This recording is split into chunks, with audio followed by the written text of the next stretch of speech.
నాతో పాటు మా ఎడిటర్ యాదగిరెడ్డి గారు జాయిన్ అవుతున్నారు. Good morning sir. Good morning Ismail sir, ఇప్పుడు ఒక విధంగా మనం చూస్తే ఒక బాలిస్టిక్ క్షిపణి హతాఫ్ అనేటువంటి ఒక క్షిపణిని ప్రయోగించింది అనేటువంటి వార్తలు వస్తున్నాయి. ఇంకా దీన్ని ఎక్స్టర్నల్ అఫేర్స్ మినిస్ట్రీ వెరిఫై చేయలేదు.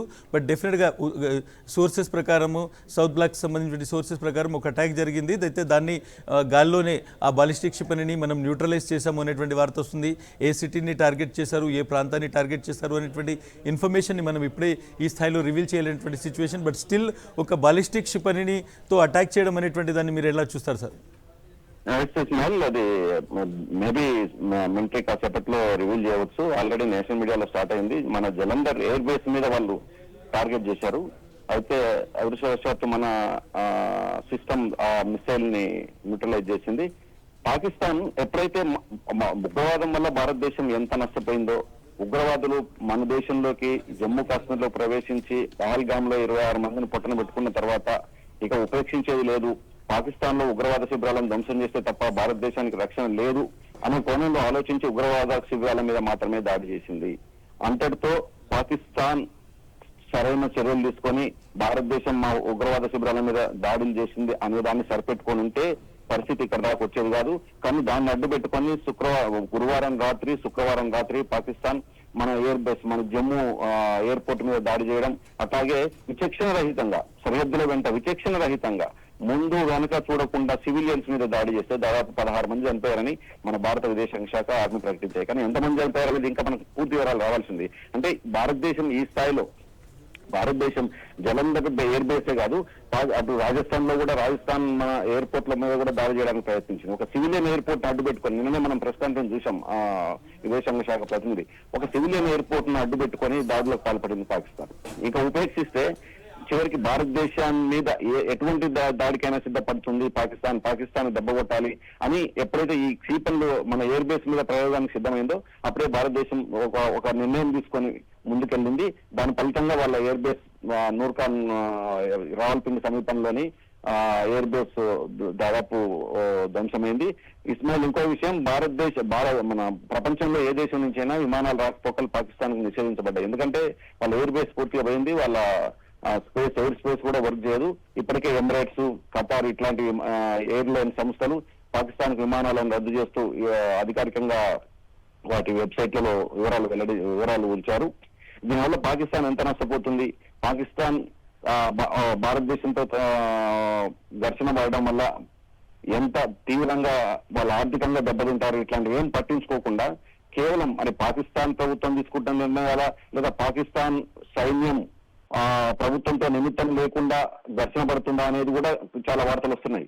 ఎందుకంటే మనం చూసాం పాకిస్తాన్ పార్లమెంట్ లో అనేక మంది ఎంపీలు ఏ రకంగా బాధపడ్డారు. పాకిస్తాన్ రక్షణ మంత్రి స్వయంగా ఉగ్రవాదులను పెంచి పోషించాం, ఏ దేశం కోసమో ఉగ్రవాదులను పెంచి పోషించాం, అల్లా మనల్ని క్షమించాలని పాకిస్తాన్ రక్షణ మంత్రి అన్న వ్యాఖ్యలు కూడా మనం చూసాం.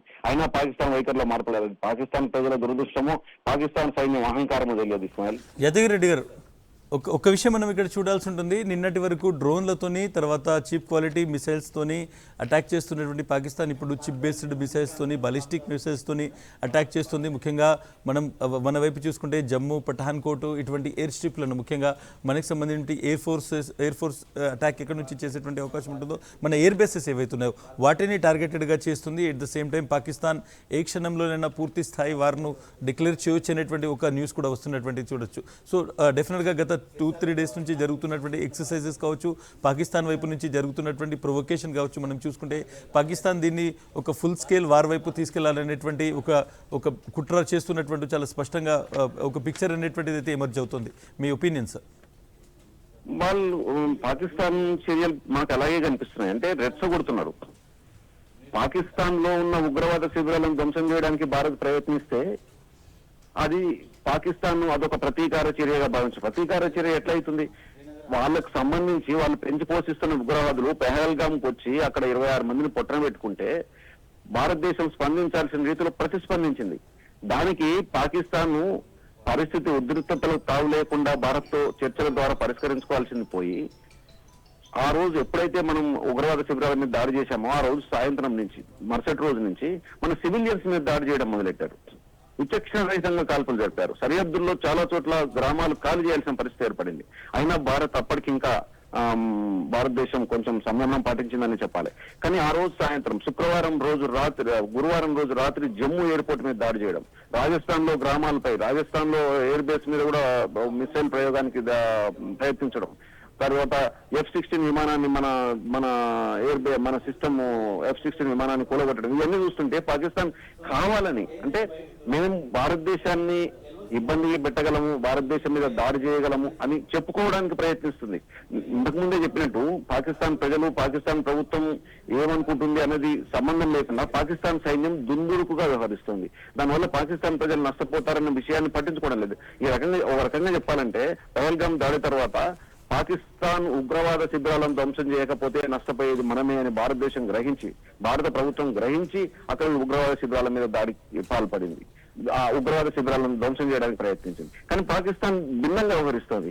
భారతదేశానికి జరుగుతున్న నష్టాన్ని పట్టించుకోవడం లేదు. పహల్గామ్ దాడి ఉగ్రవాదులు చేసిన తర్వాత పాకిస్తాన్ దాన్ని తీవ్రంగా ప్రతిస్పందించుంటే, తీవ్రంగా అంటే ఈ దాడి మేము గర్హిస్తున్నాం, ఈ దాడి జరగాల్సింది కాదు, అట్లాంటి దాడి పాకిస్తాన్ నుంచి ఎవరైనా తెలిసో తెలియక ప్రమేయం ఉండుంటే మేము చర్యలు, అట్లాంటి అభిప్రాయం పాకిస్తాన్ నుంచి వినపడలేదు.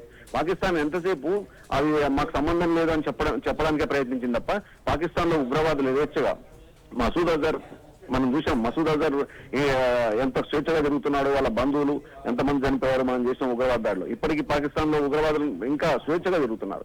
ఇట్లాంటి చోట భారతదేశం ఉపేక్షించడం మంచిది కాదనే నిర్ణయానికి వెళ్ళిన తర్వాతనే ఇక్కడ ఉగ్రవాద శిబిరాలను ధ్వంసం చేసింది.